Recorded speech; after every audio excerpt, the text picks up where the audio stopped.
Semua orang menertawakan Maria saat ia mengatakan akan menikah dengan Ardi, seorang pria sederhana yang hanya bekerja sebagai teknisi servis AC keliling.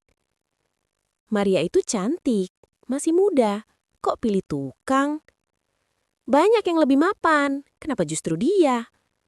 Paling juga cuma kasihan. Namun, 1 tahun kemudian, orang-orang yang dulu paling keras mencibir justru menjadi yang paling diam.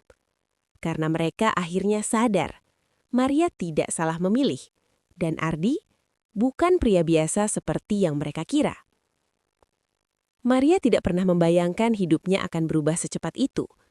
Di usia 32 tahun, ia sudah menjadi seorang janda dengan 1 anak perempuan berusia 6 tahun bernama Clara. 2 tahun lalu, suaminya meninggal karena kecelakaan kerja. Kejadian itu bukan hanya merenggut pasangan hidupnya, tapi juga meruntuhkan rasa aman dalam dirinya. Sejak hari itu, Maria belajar berdiri sendiri. Ia membuka usaha catering kecil-kecilan dari rumah. Setiap pagi sebelum matahari terbit, ia sudah berada di dapur, mengiris bawang, menanak nasi, memasak lauk pesanan tetangga dan beberapa kantor kecil di sekitar kampung. Tangannya sering terluka pisau, kakinya sering pegal karena berdiri terlalu lama, tapi ia jarang mengeluh. Bagi Maria, yang terpenting adalah Clara tetap bisa sekolah, tetap bisa tersenyum. Dan memang, Maria adalah perempuan yang mudah menarik perhatian. Wajahnya cantik alami, cara bicaranya lembut, pembawaannya tenang. Bahkan setelah menjadi janda, pesonanya tidak pernah hilang. Justru karena itulah, hidupnya tidak pernah benar-benar tenang. Banyak pria mulai mendekat. Ada Pak Hendra, pemilik toko bangunan yang cukup kaya. Ia sering mengirim buah-buahan mahal dan menawarkan bantuan modal usaha. Ada juga Riko, pegawai bank yang selalu datang dengan mobil bersih dan kemeja rapi. Ia sering berkata, Maria nggak pantas hidup susah. Bahkan ada seorang duda mapan yang terang-terangan mengatakan siap menanggung semua kebutuhan Maria dan Clara. Tetangga mulai berbisik. Kalau aku jadi Maria, sudah pasti pilih yang kaya. Cantik-cantik kok sendirian terus. Jangan terlalu jual mahal, nanti nyesal. Maria hanya tersenyum setiap kali mendengar itu. Bukan karena ia merasa lebih baik, bukan karena ia sombong, tapi karena hatinya belum merasa yakin.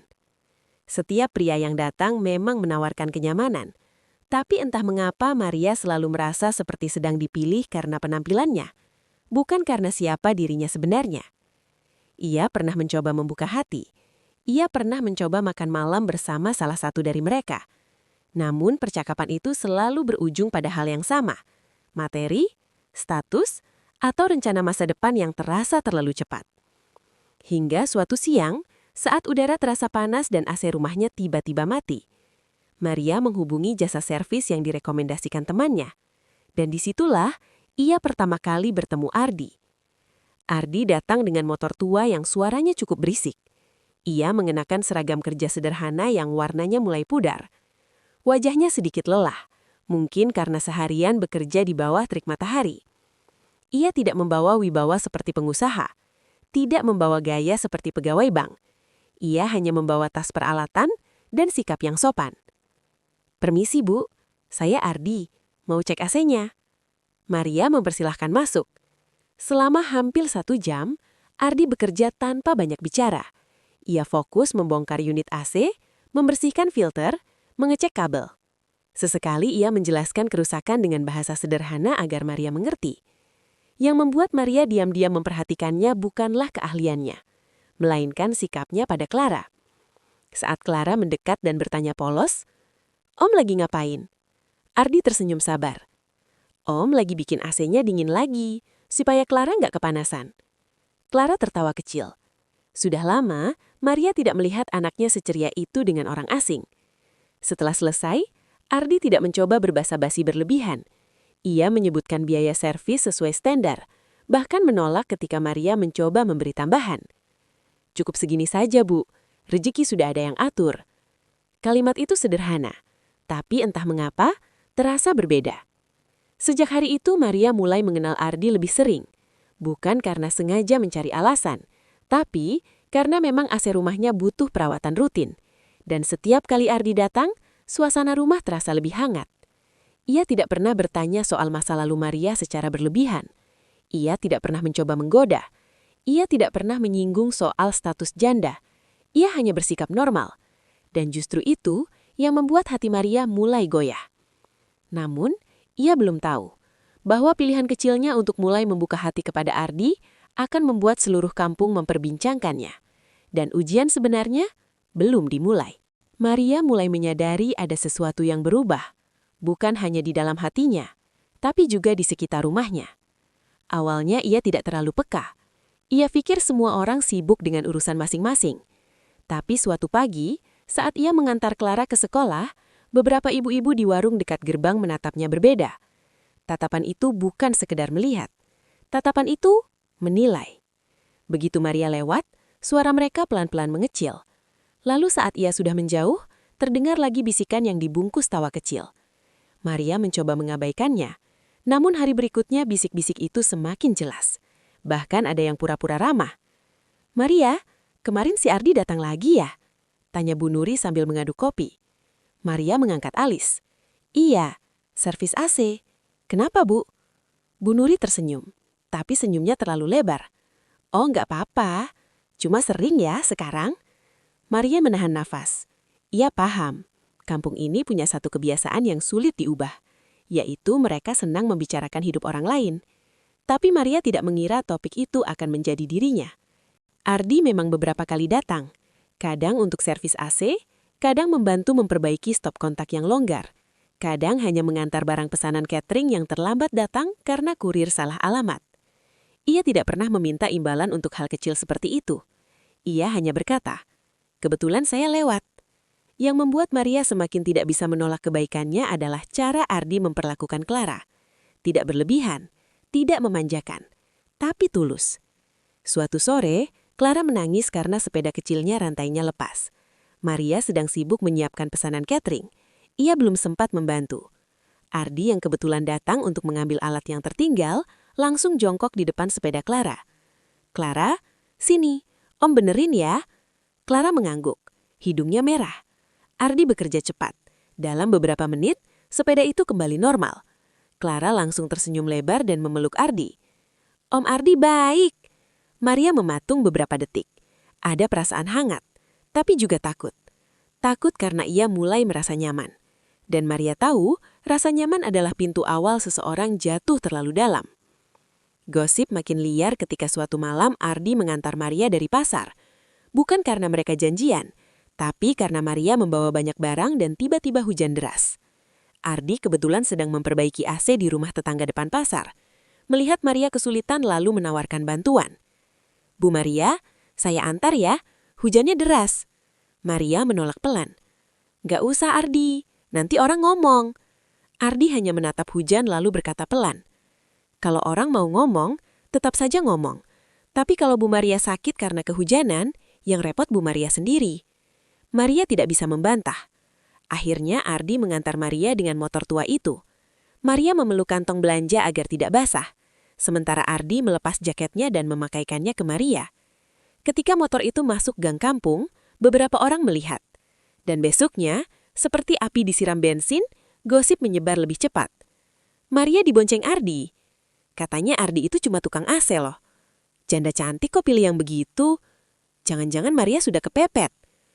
Kata-kata kepepet itu seperti pisau. Maria ingin marah, tapi ia sadar, marah tidak akan mengubah apa-apa. Orang-orang yang ingin menilai akan tetap menilai. Yang membuat semuanya semakin berat, justru penilaian dari keluarganya sendiri. Suatu siang ibunya datang ke rumah. Wajah ibunya tegang, seperti membawa beban. "Ibu dengar kamu dekat sama Ardi," kata ibunya tanpa basa-basi. Maria sedang memotong sayur, tangannya berhenti. "Dekat sebagai teman, Bu. Dia sering bantu. Itu saja." Ibunya menatap Maria tajam. "Maria, kamu pikir masa depan kamu sama anak kamu bisa aman kalau kamu dekat sama teknisi keliling?" Maria menarik nafas. "Bu, Ardi orang baik." Ibunya mendengus. "Orang baik banyak, tapi hidup nggak cukup dengan baik. Kamu butuh yang mapan. Kamu janda, Maria. Kamu harus realistis." Kata janda itu diucapkan ibunya seperti label. seolah status itu membuat Maria tidak punya hak memilih dengan hati. Maria menelan ludah. Aku cuma gak mau buru-buru. Ibunya mengeleng. Kamu ini masih muda, cantik, banyak yang mau. Kalau kamu salah pilih, kamu yang rugi. Clara juga yang rugi. Maria menatap lantai. Kalimat terakhir itu menusuk, karena benar, setidaknya dari sudut pandang ibunya. Tapi Maria juga tahu satu hal yang ibunya belum pahami. Clara tidak butuh ayah tiri yang kaya. Clara butuh figur laki-laki yang tulus. Ibunya lalu menambahkan sesuatu yang membuat Maria makin terdiam. Pak Hendra tadi telepon ibu. Dia serius mau melamar kamu. Dia mapan, punya toko, punya rumah besar. Kamu tinggal terima. Maria mengangkat kepala. Bu, aku nggak cinta Pak Hendra. Ibunya membalas cepat. Cinta itu bisa tumbuh, Maria, tapi kesempatan nggak selalu datang 2 kali. Malam itu Maria menangis pelan di kamar setelah Clara tidur. Bukan karena ia lemah, tapi karena ia lelah. Lelah menjadi bahan pembicaraan. Lelah dipaksa realistis seolah hati tidak boleh ikut menentukan. Maria memandangi foto suaminya di meja kecil. Ia berbisik, "Aku cuma ingin tenang. Aku cuma ingin Clara punya rumah yang hangat." Di luar kamar terdengar suara motor lewat pelan. Maria mengintip dari jendela. Di bawah lampu jalan yang redup, Ardi terlihat berhenti sebentar di depan rumah. Ia menurunkan sesuatu dari motor, sebuah kantong kecil. Ia menaruh kantong itu di pagar, lalu mengetuk pelan. Tok, tok, tok. Maria membuka pintu perlahan. Ardi berdiri sambil menunduk sedikit, seperti sungkan. "Saya cuma nganter bubur buat Clara," katanya pelan. "Kemarin saya dengar Clara sempat batuk." Maria terpaku. Ardi tidak bertanya apa-apa soal gosip, tidak menyinggung soal ibunya, tidak menuntut penjelasan. Ia hanya peduli pada Clara. Dan saat Ardi menatap Maria, ia berkata dengan suara rendah, hampir seperti bisikan. "Bu Maria, kalau ada yang ganggu pikiran, jangan dipendam sendirian." Maria menahan nafas. Di momen itu, Maria sadar, justru karena Ardi sederhana, ia tidak membawa beban permainan, gengsi dan tuntutan. Ia hadir apa adanya. Tapi ia juga sadar, kalau ia terus dekat dengan Ardi, badai yang lebih besar akan datang. Karena biasanya, orang tidak akan berhenti mencibir. Mereka hanya menunggu Maria jatuh. Dan Maria belum tahu, ujian paling menyakitkan akan datang bukan dari tetangga, melainkan dari seseorang yang dulu pernah paling ia percayai. Sejak pembicaraan dengan ibunya siang itu, hidup Maria tidak lagi terasa tenang. Ia masih memasak seperti biasa, masih mengantar Clara ke sekolah, masih tersenyum pada tetangga. Tapi di dalam hatinya ada kegelisahan yang terus menggerogoti. Ucapan ibunya terus terngiang. "Kamu janda, Maria. Kamu harus realistis. Clara juga butuh masa depan." Seolah-olah memilih dengan hati adalah sebuah kesalahan. Beberapa hari kemudian, Pak Hendra datang ke rumah Maria. Ia datang dengan mobil hitam mengkilap. Bajunya rapi, parfum mahalnya tercium bahkan sebelum ia masuk ruang tamu. Maria mempersilahkan duduk dengan sopan. Clara sedang bermain di kamar. Pak Hendra tersenyum lebar. "Maria, saya nggak mau berlama-lama. Saya datang mau menyampaikan niat baik." Maria sudah bisa menebak arah pembicaraan ini. "Saya serius ingin menikahi kamu. Saya bisa jamin kamu nggak perlu capek-capek masak tiap hari. Clara bisa sekolah di tempat yang lebih bagus. Kamu hidup nyaman." Kata nyaman itu terdengar seperti janji, tapi juga seperti tawaran yang harus dibayar mahal. Maria menunduk sebentar. "Terima kasih Pak Hendra, tapi saya belum bisa memberi jawaban." Pak Hendra mengernyit. "Belum bisa? Atau masih mikirin Ardi?" Nama itu diucapkan dengan nada meremehkan. Maria terdiam. Pak Hendra tersenyum tipis. "Maria, saya tahu kamu dekat dengan teknisi itu, tapi kamu harus pikir panjang. Hidup bukan cuma soal baik hati, hidup itu soal kemampuan." Maria mengangkat wajahnya pelan. "Kemampuan apa, Pak?" menjamin masa depan. Jawaban itu tegas. Maria tidak membantah. Ia hanya berkata dengan sopan, "Saya butuh waktu." Pak Hendra berdiri. "Waktu boleh, tapi jangan terlalu lama. Kesempatan gak datang 2 kali."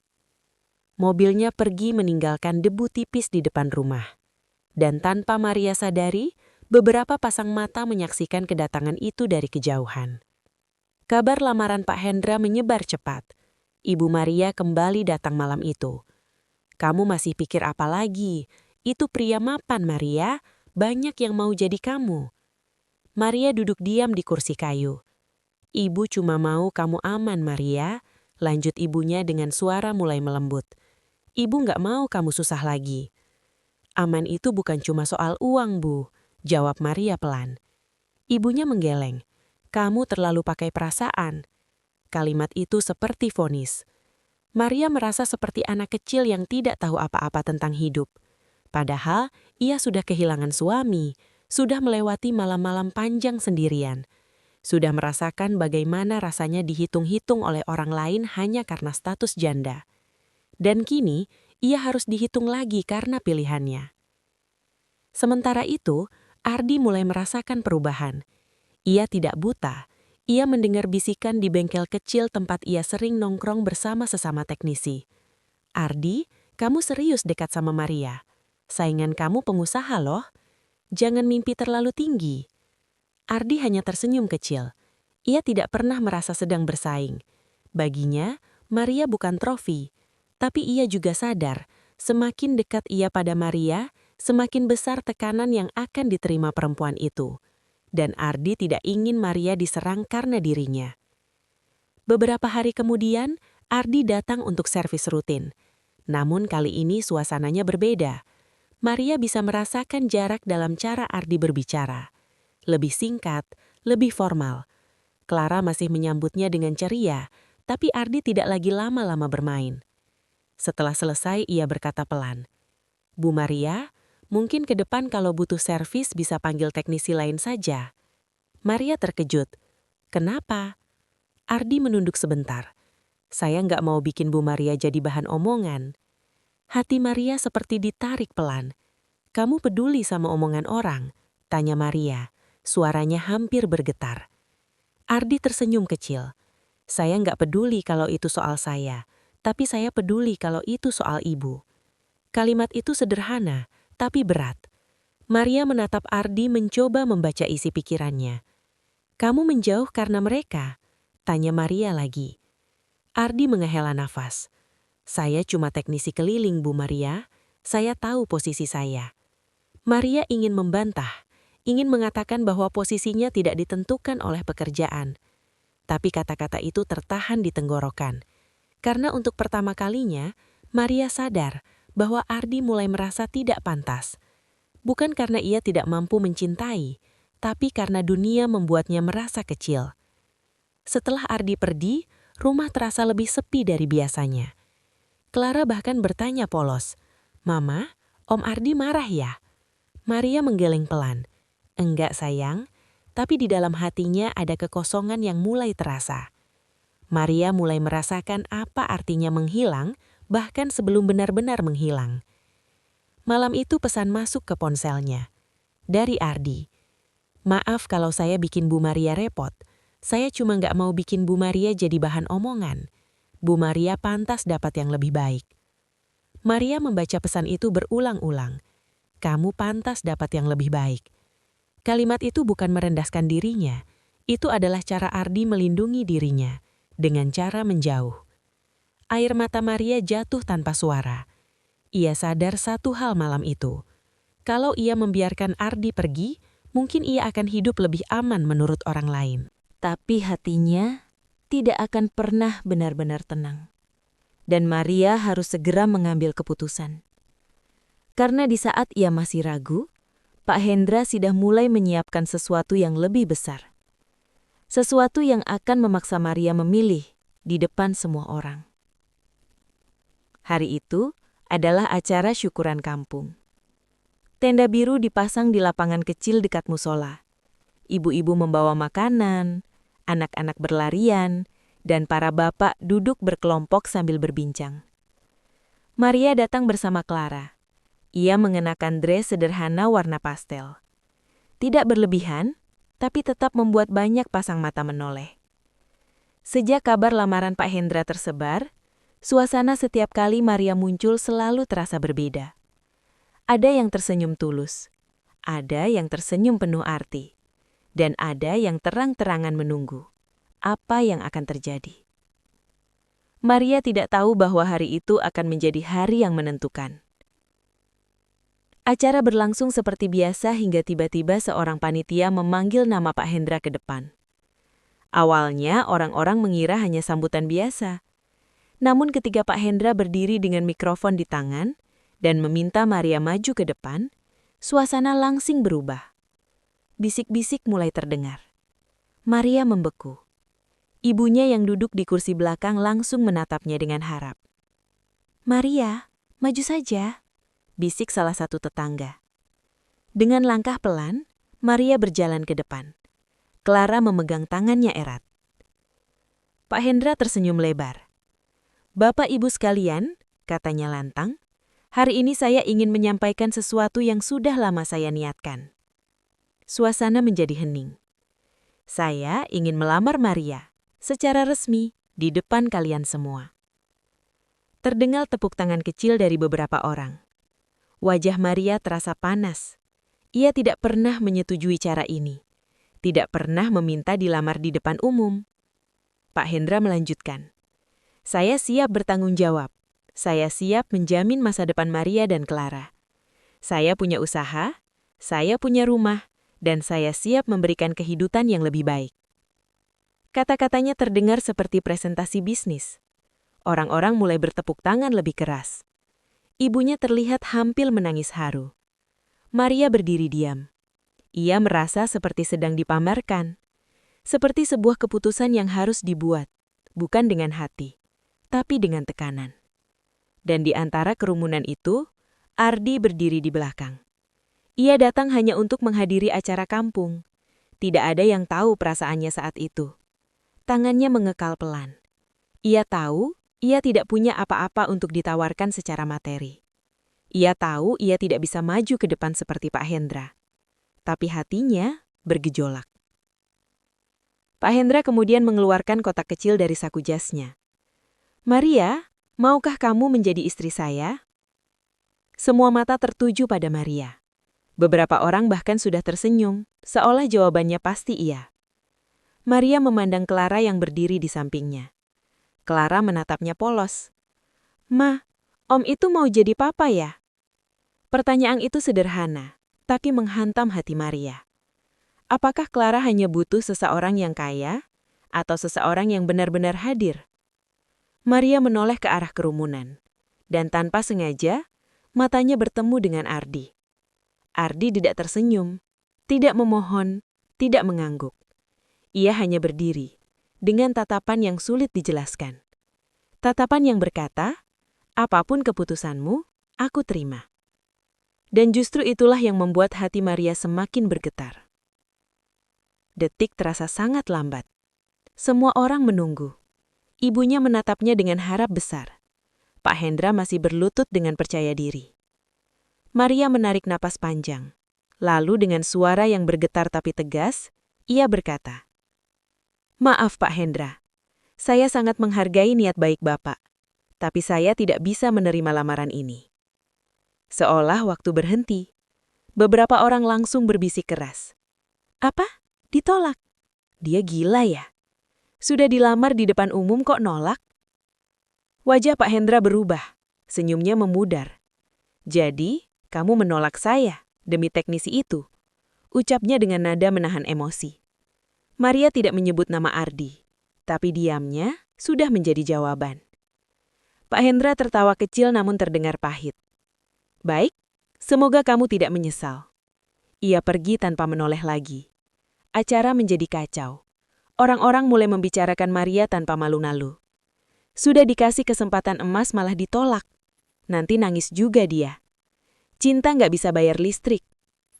Maria berdiri di sana, sendirian.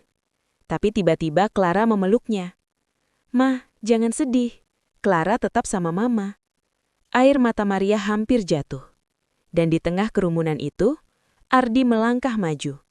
Bukan untuk pamer, bukan untuk menantang siapapun. Ia hanya berdiri di samping Maria. Diam, tapi kehadirannya terasa jelas. Beberapa orang langsung berbisik lebih keras. Lihat tuh, berani juga dia. Modal nekat. Ardi menoleh ke Maria dan berkata pelan cukup untuk didengarnya saja. Terima kasih, sudah berani. Maria menatap Ardi. Untuk pertama kalinya, ia tidak lagi merasa ragu. Karena hari itu, ia bukan hanya menolak lamaran orang kaya. Ia memilih jalannya sendiri. Dan tanpa mereka sadari, keputusan itu akan menjadi awal dari ujian yang jauh lebih berat. Karena setelah penolakan itu, orang-orang tidak lagi hanya berbisik. Mereka mulai berharap Maria jatuh. Dan kali ini, ujian datang bukan dari gosip, melainkan dari sesuatu yang jauh lebih menyakitkan. Sejak penolakan itu, suasana kampung berubah. Maria tidak lagi hanya menjadi bahan bisikan. Ia menjadi contoh. Contoh bagi sebagian orang tentang kebodohan karena cinta. Setiap kali ia lewat, selalu ada tatapan yang berbeda. Bukan lagi sekedar penasaran, tapi seperti menunggu. Menunggu kapan ia akan jatuh. Menunggu kapan ia akan menyesal. Dan ujian itu datang lebih cepat dari yang ia kira. Suatu malam, Clara mengeluh pusing. Awalnya Maria mengira hanya kelelahan biasa. Tapi menjelang tengah malam, tubuh Clara mulai panas. Sangat panas. Maria panik. Termometer menunjukkan angka hampir 40 derajat. Clara menggigil. Napasnya cepat. "Mah, kepala Clara sakit," bisiknya lemah. Hati Maria seperti diremas. Tanpa pikir panjang, ia membawa Clara ke rumah sakit terdekat dengan bantuan tetangga. Dokter memeriksa cukup lama. Hasilnya membuat lutut Maria hampir lemas. Anaknya harus dirawat. Kemungkinan infeksi cukup serius. Kita perlu observasi dan beberapa tes laboratorium. Maria hanya bisa mengangguk. Yang tidak ia siapkan adalah biaya. Deposit rawat inap harus dibayar malam itu juga. Maria membuka ponselnya, mengecek tabungan di rekening. Tidak cukup. Uang usaha catering baru akan dibayar minggu depan. Tangannya mulai gemetar.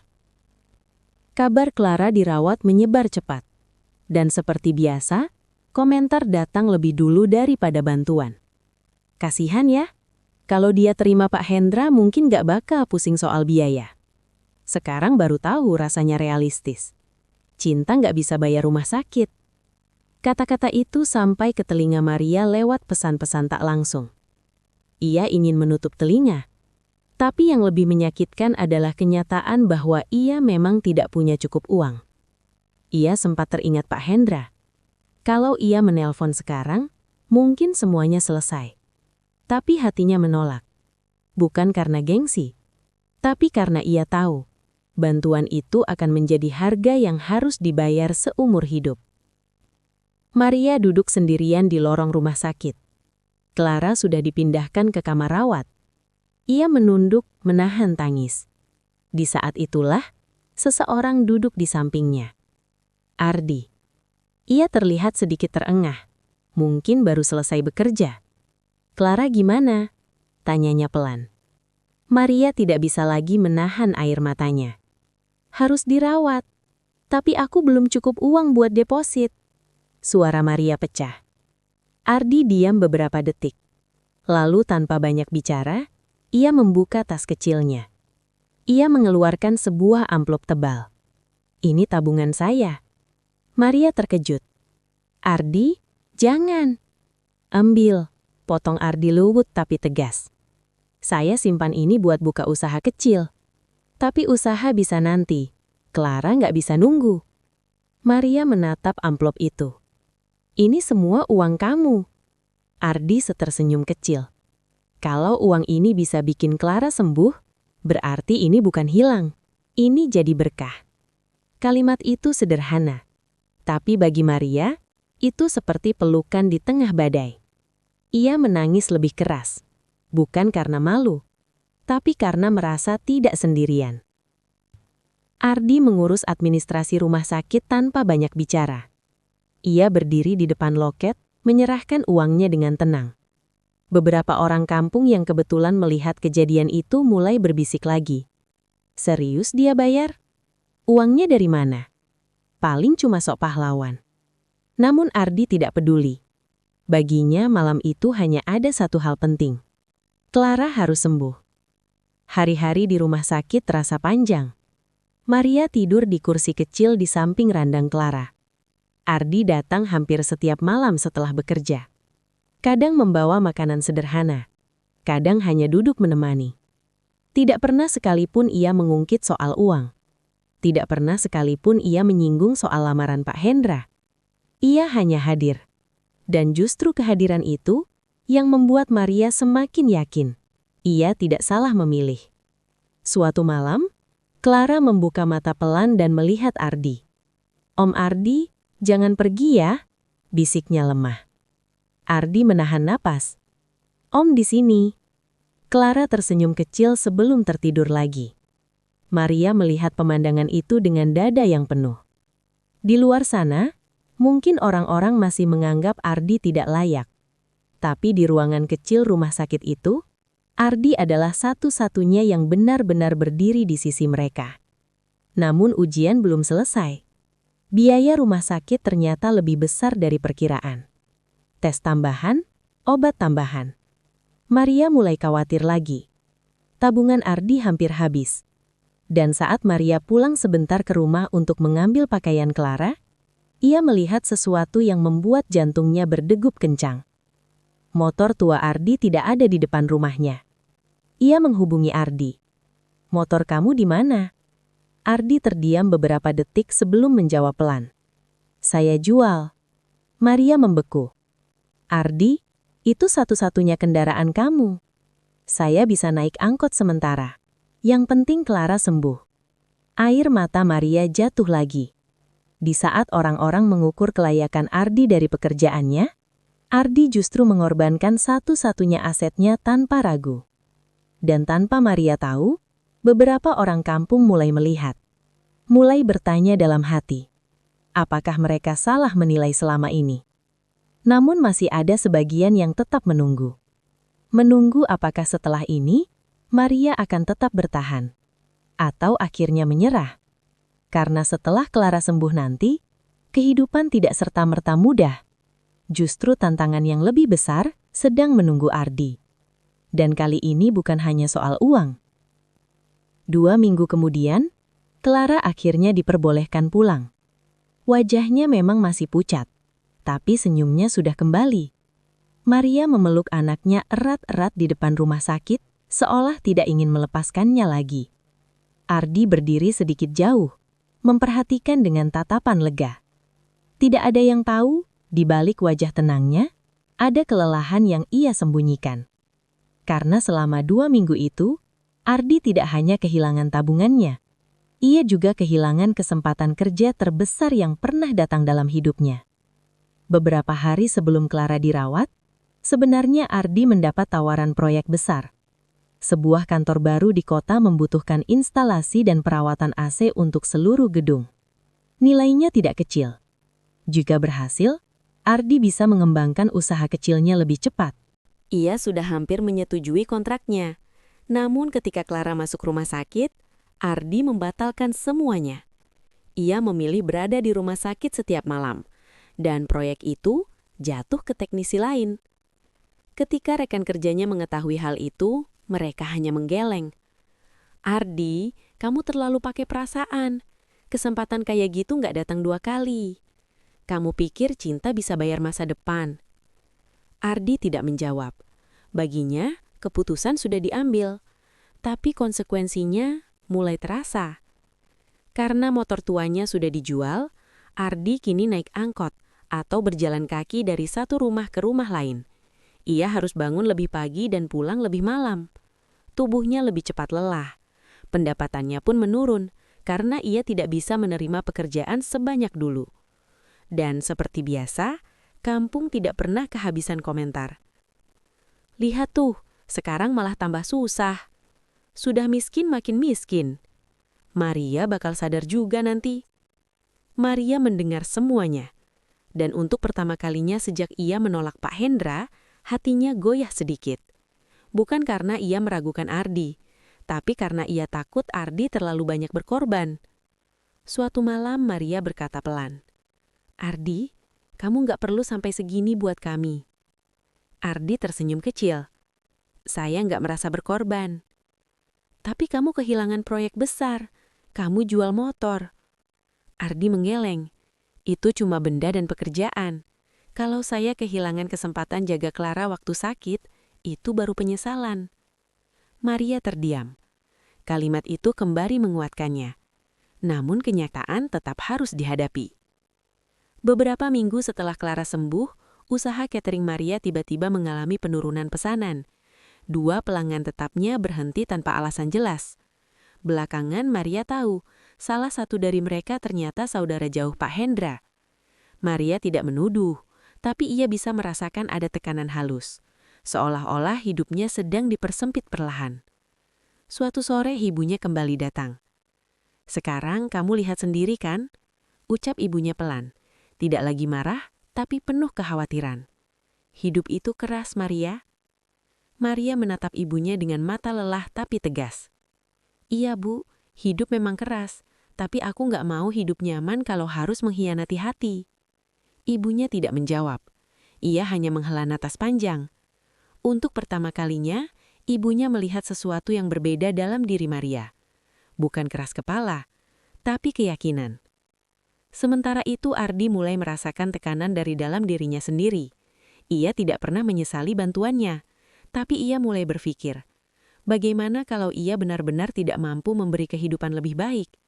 Bagaimana kalau suatu hari Maria lelah? Malam itu Ardi duduk sendirian di garasi kecilnya yang masih kosong. Garasi yang dulu ia impikan menjadi bengkel servis miliknya sendiri. Sekarang hanya ada 1 meja tua dan beberapa alat. Ia menatap ruangan itu lama. Lalu ia menarik napas dalam.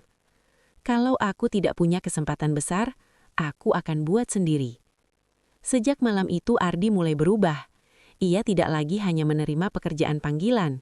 Ia mulai mengetuk pintu rumah-rumah menawarkan servis rutin dengan harga lebih terjangkau. Ia mulai memperbaiki barang elektronik kecil, kipas angin, rice cooker, setrika. Ia memanfaatkan media sosial sederhana untuk mempromosikan jasanya. Setiap malam ia belajar dari video gratis tentang manajemen usaha kecil. Ia lelah, tapi ia tidak berhenti. Karena kali ini ia tidak ingin hanya bertahan. Ia ingin membuktikan. Bukan kepada tetangga, bukan kepada Pak Hendra, tapi kepada dirinya sendiri, bahwa ia layak berdiri di samping Maria. Beberapa orang mulai memperhatikan perubahan itu. "Ardi sekarang beda ya? Kerjanya makin rajin. Serius kayaknya?" Namun masih banyak yang ragu, karena perubahan kecil belum terlihat hasilnya. Dan kampung hanya percaya pada sesuatu yang bisa dilihat, belum pada proses. Suatu malam Maria datang ke garasi kecil itu. Ia melihat Ardi sedang memperbaiki kipas angin. Dengan lampu seadanya. "Kamu belum tidur?" tanya Maria lembut. "Sebentar lagi." Maria melangkah masuk dan melihat ruangan itu. Ia bisa melihat mimpi di mata Ardi. Dan di sanalah Maria berkata sesuatu yang membuat Ardi terdiam. "Aku nggak butuh kamu jadi orang kaya, Ardi. Aku cuma butuh kamu tetap seperti ini. Bertanggung jawab, tulus, nggak menyerah." Ardi menatap Maria lama. Untuk pertama kalinya ia merasa bukan hanya ingin membuktikan, tapi benar-benar punya partner.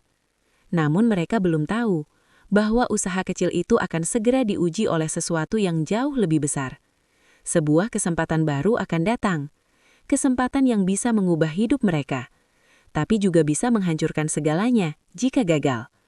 Dan kali ini seluruh kampung akan menyaksikan. Garasi kecil itu kini tidak lagi benar-benar kosong. Beberapa rak kayu mulai terpasang. Di sudut ruangan ada papan kecil bertuliskan, "Servis elektronik dan AC, Ardi." Tulisan itu sederhana. Catnya bahkan sedikit miring.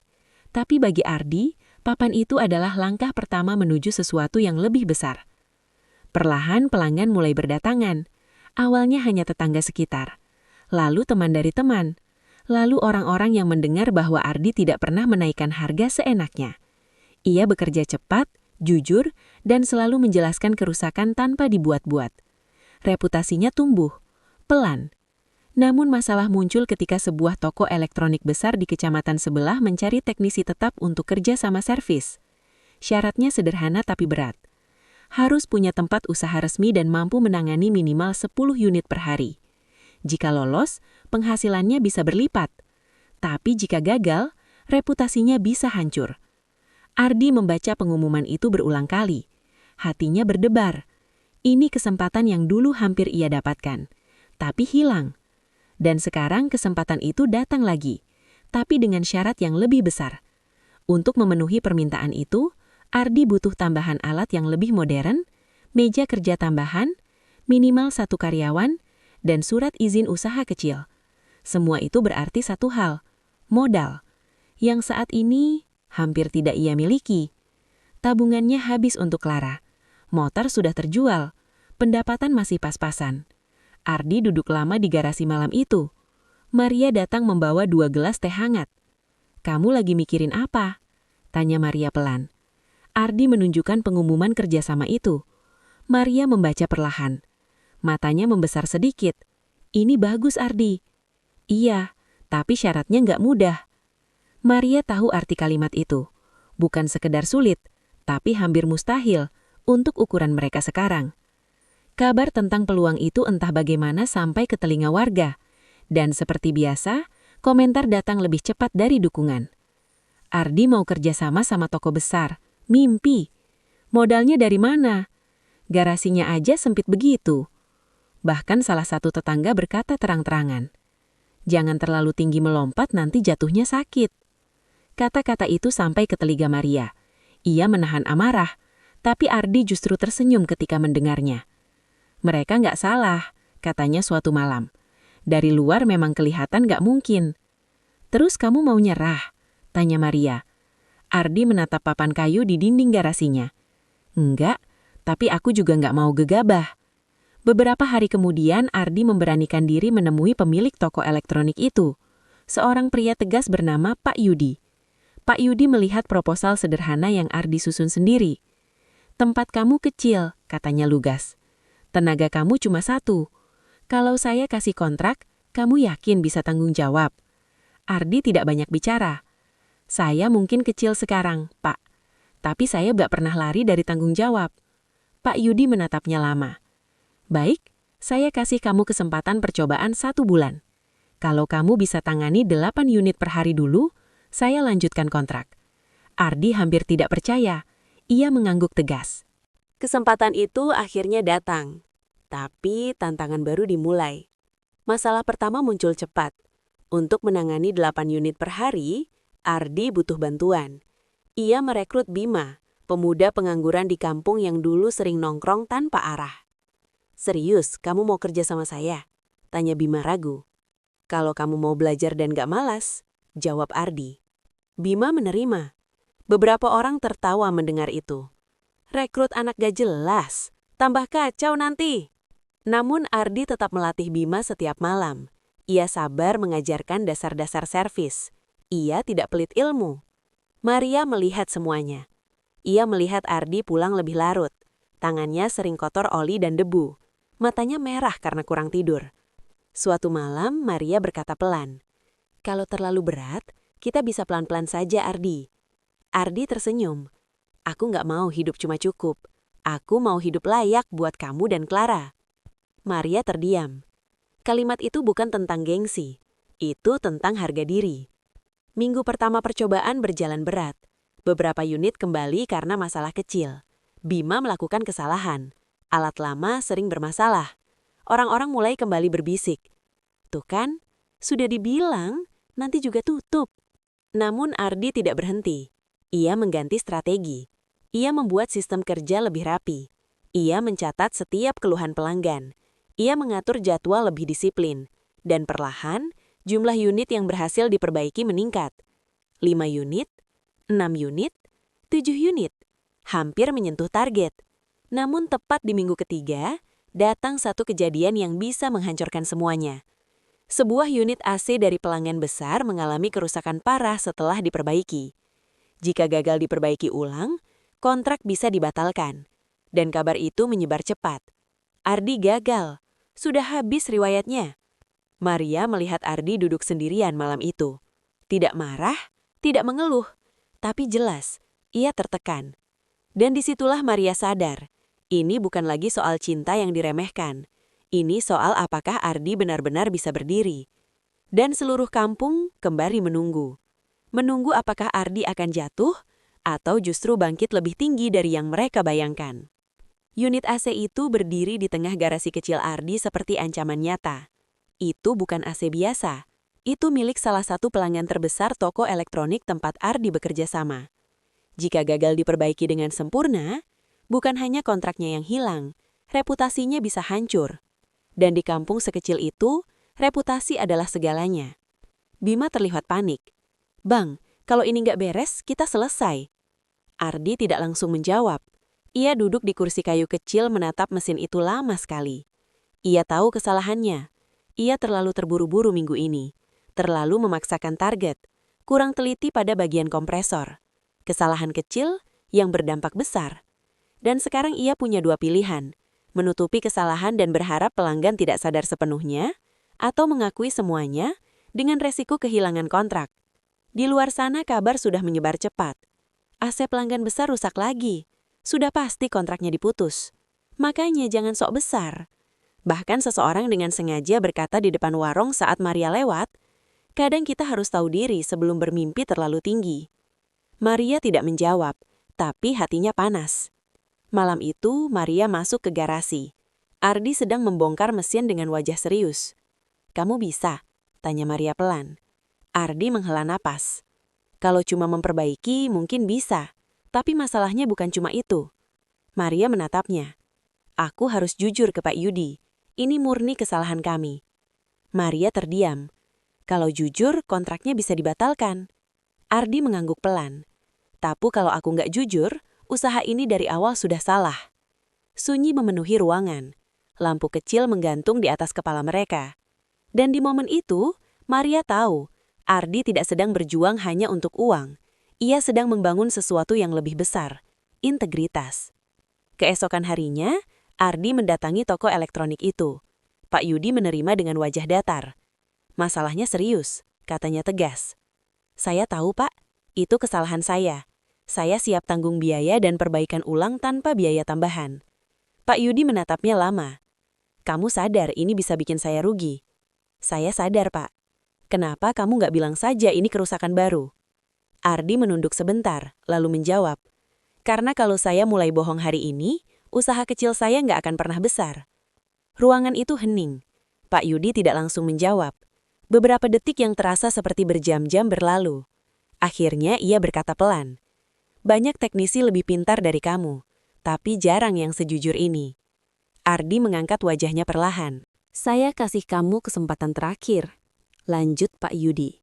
"Selesaikan unit ini dengan sempurna. Kalau berhasil, kontrak lanjut. Kalau gagal, selesai." Ardi mengangguk. Ia tahu ini pertaruhan terakhir. 3 hari penuh Ardi hampir tidak tidur. Ia membongkar ulang seluruh sistem.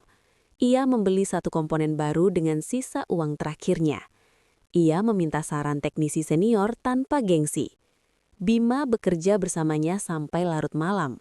Maria datang membawa makanan, tapi Ardi hanya makan sedikit. Fokusnya hanya satu.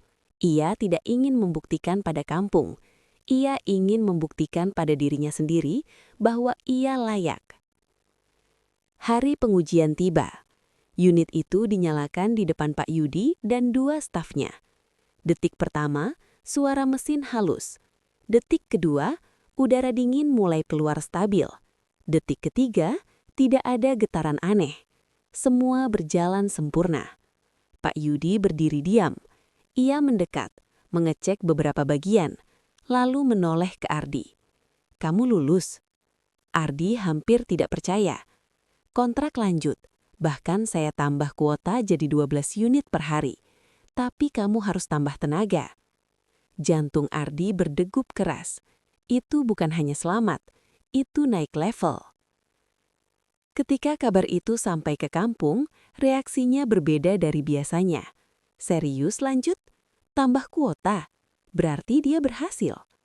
Beberapa orang mulai mengubah nada, tidak lagi meremehkan, tapi mulai mempertanyakan penilaian mereka sendiri. Bima yang dulu dianggap pemuda tidak jelas, kini sibuk setiap hari. Garasi kecil itu mulai dipenuhi unit-unit servis. Rak bertambah, alat baru dibeli, dan untuk pertama kalinya, usaha itu terlihat benar-benar hidup. Suatu sore, Maria berdiri di depan garasi sambil memperhatikan Ardi dan Bima bekerja. Angin sore meniup pelan rambutnya. Ia teringat hari ketika orang-orang menertawakan keputusannya. Ia teringat lamaran Pak Hendra. Ia teringat malam di rumah sakit. Dan kini, ia melihat sendiri hasil dari ketekunan dan kejujuran. Namun satu hal belum selesai. Karena meski usaha Ardi mulai berkembang, orang-orang belum sepenuhnya terdiam. Mereka masih menunggu satu hal. Apakah ini hanya keberuntungan sementara atau benar-benar awal dari sesuatu yang besar? Dan tanpa mereka sadari, dalam beberapa bulan ke depan, jawaban itu akan datang dengan cara yang tak pernah mereka bayangkan. Waktu berjalan lebih cepat dari yang Maria sadari. 3 bulan setelah keberhasilan memperbaiki unit besar itu, garasi kecil yang dulu hanya berisi 1 meja kayu, kini hampir tidak bisa menampung semua pekerjaan. Unit AC dan elektronik menumpuk rapi di rak. Bima sudah jauh lebih terampil.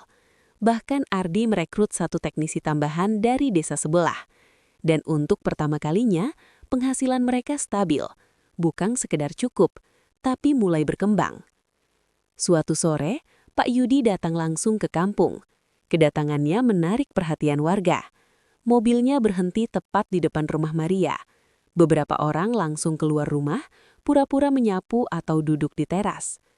Pak Yudi turun dan melihat garasi yang sudah jauh berubah. "Kamu butuh tempat lebih besar," katanya singkat pada Ardi. Ardi tersenyum kecil. "Saya sedang kumpulkan modal, Pak." Pak Yudi mengangguk. "Saya punya ruko kecil kosong di dekat pasar kecamatan. Kalau kamu serius, saya bisa bantu sewa dengan sistem potong kerjasama." Jantung Ardi berdegup keras. Ruko, bukan lagi garasi. Itu berarti usaha resmi, lebih terlihat, lebih profesional, dan tentu saja lebih beresiko. Kabar tentang kemungkinan Ardi membuka ruko menyebar lebih cepat dari angin sore. Serius dia mau buka toko? Modalnya kuat. Jangan sampai besar pasak daripada tiang. Namun kali ini, nada mereka berbeda. Tidak lagi penuh tawa meremehkan. Lebih seperti campuran antara ragu dan penasaran. Malam itu, Ardi dan Maria duduk berdua di ruang tamu. Clara sudah tidur. "Aku takut," Maria mengaku pelan. Ardi menoleh. "Takut kenapa?" "Takut kalau terlalu cepat. Takut kalau gagal. Kita sudah sejauh ini." Ardi tersenyum lembut. "Aku juga takut." Maria terdiam. "Tapi kalau dulu aku takut dibilang gak pantas, kita gak akan sampai sini. Kalau dulu kamu takut sama omongan orang, kamu mungkin sudah menikah sama orang lain." Maria tersenyum kecil. Benar, setiap langkah mereka selalu disertai ketakutan, tapi juga keyakinan. Dan akhirnya, mereka sepakat. Ardi mengambil ruko itu. Proses pindah tidak mudah. Mereka mengecat sendiri dinding ruko, memasang papan nama baru yang lebih rapi. Ardi teknik, servis AC dan elektronik. Ketika papan itu terpasang, beberapa orang kampung datang hanya untuk melihat. Ada yang memuji, ada yang diam, ada yang hanya mengamati tanpa komentar. Tapi satu hal pasti, tidak ada lagi yang tertawa. Pembukaan toko sederhana itu menjadi momen penting. Pak Yudi datang membawa karangan bunga kecil. Beberapa pelanggan lama hadir. Bima berdiri dengan seragam baru.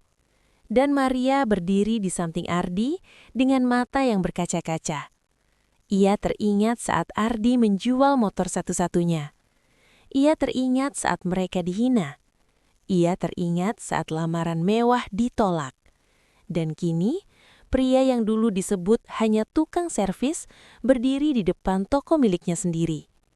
Bukan karena warisan, bukan karena koneksi, tapi karena kerja keras. Hari-hari berikutnya menjadi lebih sibuk. Toko kecil itu ternyata menarik pelanggan dari luar kampung. Ardi dikenal sebagai teknisi yang jujur dan tidak menipu. Dalam 6 bulan, omsetnya naik 2 kali lipat. Ia bahkan mulai menabung lagi. Bukan untuk pamer, tapi untuk masa depan Clara. Dan disitulah perubahan benar-benar terasa. Orang-orang yang dulu paling keras mencibir, mulai berbicara dengan nada berbeda. Ardi memang pekerja keras ya. Ternyata Maria nggak salah pilih. Rezeki memang nggak kemana. Bahkan Bu Nuri, yang dulu paling sering berbisik, kini berkata pada Maria, "Untung kamu sabar dulu ya." Maria hanya tersenyum. Ia tidak membalas dengan sindiran. Ia tidak menyimpan dendam. Karena ia tahu, hidup sudah menjawab semuanya. Suatu sore di acara kampung, suasana terasa berbeda. Ardi kini menjadi salah satu donatur untuk perbaikan musola kecil di ujung gang. Bukan jumlah besar, tapi cukup berarti.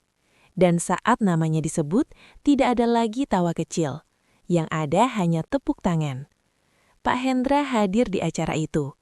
Wajahnya tetap tenang, tapi jelus berbeda dari dulu. Ia mendekati Ardi dan berkata pelan, "Saya salah menilai kamu." Ardi hanya tersenyum sopan. "Semua orang berhak menilai, Pak." Maria berdiri di sampingnya. Dan untuk pertama kalinya, tidak ada bisikan di belakang mereka. Tidak ada tatapan meremehkan. Yang ada hanya kesunyian penuh pengakuan. Namun, satu momen terakhir akan benar-benar membuat semua orang terdiam. Sebuah momen yang akan mengingatkan mereka bahwa pilihan Maria setahun lalu bukan sekedar soal cinta, tapi soal keyakinan. Dan momen itu akan terjadi tepat 1 tahun setelah ia menolak lamaran di depan umum. Genap 1 tahun sejak hari ketika Maria menolak lamaran Pak Hendra di depan seluruh warga. Hari itu, suasana kampung kembali ramai. Acara tahunan digelar di tempat yang sama. Tenda biru kembali berdiri. Anak-anak kembali berlarian. Namun ada satu hal yang berbeda. Kali ini ketika Maria berjalan memasuki area acara bersama Ardi dan Clara, tidak ada lagi bisikan meremehkan. Yang ada hanya tatapan yang sulit dijelaskan. Sebagian kagum, sebagian malu, sebagian menyesal. Maria mengenakan dress sederhana, seperti biasa. Ardi memakai kemeja rapi tapi tidak mencolok. Clara berjalan di tengah mereka menggenggam tangan keduanya. Keluarga kecil itu terlihat utuh, bukan karena kemewahan, tapi karena kebersamaan. Ketika panitia memanggil nama donatur untuk pembangunan aula kecil kampung, nama Ardi disebut di urutan pertama. Beberapa orang saling menoleh. Ardi Teknik, penyumbang utama peralatan pendingin aula. Tepuk tangan terdengar. Bukan tepuk tangan basa-basi, tapi tepuk tangan yang lahir dari pengakuan. Ardi melangkah maju dengan tenang. Tidak ada kesombongan di wajahnya. Tidak ada balas dendam tersembunyi. Ia hanya berdiri di depan mikrofon dan berkata singkat, "Saya cuma ingin kampung ini nyaman buat anak-anak kita." Sederhana, tapi justru itulah yang membuat suasana semakin hening. Maria berdiri di antara para ibu-ibu yang dulu paling keras membicarakannya. Bu Nuri berbisik pelan, "Kamu hebat, Maria. Kamu sabar." Maria tersenyum lembut. Bukan senyum kemenangan, bukan senyum puas, tapi senyum seseorang yang tahu waktunya sudah menjawab. Tak lama kemudian, Pak Hendra maju untuk memberikan sambutan. Suasana sedikit tegang. Banyak yang menunggu apa yang akan ia katakan. Pak Hendra berdiri dengan mikrofon di tangan. Ia menatap warga, lalu menoleh ke arah Ardi dan Maria. 1 tahun lalu, katanya pelan, Saya berdiri di tempat ini dan merasa paling siap menjamin masa depan seseorang. Suasana menjadi sunyi. Tapi ternyata yang benar-benar siap bukan yang paling kaya, tapi yang paling bertanggung jawab. Beberapa orang menunduk. Kalimat itu seperti pengakuan terbuka. Pak Hendra melanjutkan, "Saya belajar satu hal. Jangan pernah meremehkan orang hanya dari apa yang terlihat hari ini." Tepuk tangan terdengar lagi. Kali ini lebih panjang. Clara berdiri di samping Maria lalu berbisik polos. "Mah, dulu orang-orang marah ya sama Om Ardi?" Maria menyinyum lembut dan membelai rambut anaknya. "Bukan marah sayang, mereka cuma belum tahu." "Belum tahu apa?" "Belum tahu kalau hati yang baik bisa lebih kuat dari apapun." Clara mengangguk meski mungkin belum sepenuhnya mengerti. Matahari mulai turun, lampu-lampu kecil dinyalakan. Ardi berdiri di samping Maria memandangi suasana kampung yang kini terasa jauh berbeda. "Masih ingat hari itu?" tanya Ardi pelan. Maria menyenyum. "Hari paling menegangkan dalam hidupku." "Kamu nggak pernah menyesal?" Maria menatap Ardi dalam-dalam. "Tidak pernah." Jawaban itu tidak ragu sedikit pun, karena Maria tahu, ia tidak memilih yang paling mudah. Ia tidak memilih yang paling aman. Ia memilih yang paling tulus. Setahun lalu, orang-orang menertawakan keputusannya. Mereka bilang ia tidak realistis. Mereka bilang cinta tidak cukup. Namun kini, usaha Ardi berkembang. Toko kecil itu sudah memiliki 3 karyawan. Clara sekolah dengan tenang, dan rumah mereka bukan lagi dipenuhi bisikan, tapi doa-doa baik. Orang-orang yang dulu mencibir kini lebih sering diam. Bukan karena takut, tapi karena sadar bahwa mereka pernah salah menilai. Dan di tengah keramaian itu, Maria menyadari sesuatu. Kebahagiaan tidak pernah datang dari membuktikan pada orang lain. Ia datang dari keyakinan untuk tetap berdiri meski dunia meremehkan. Ardi mungkin bukan pria paling kaya di kampung itu, tapi ia adalah pria yang menjual motornya demi anak yang bukan darah dagingnya. Ia adalah pria yang memilih jujur meski hampir kehilangan kontrak. Ia adalah pria yang tidak membalas hinaan dengan kesombongan. Dan justru karena itulah ia menjadi besar. Malam semakin larut. Lampu-lampu kecil berkilau di atas tenda. Maria menggenggam Ardi lebih erat. Setahun lalu, semua orang menertawakan keputusannya. Hari ini, semua orang terdiam. Bukan karena mereka kalah, tapi karena hidup telah memberi jawaban yang tak terbantahkan. Dan Maria tahu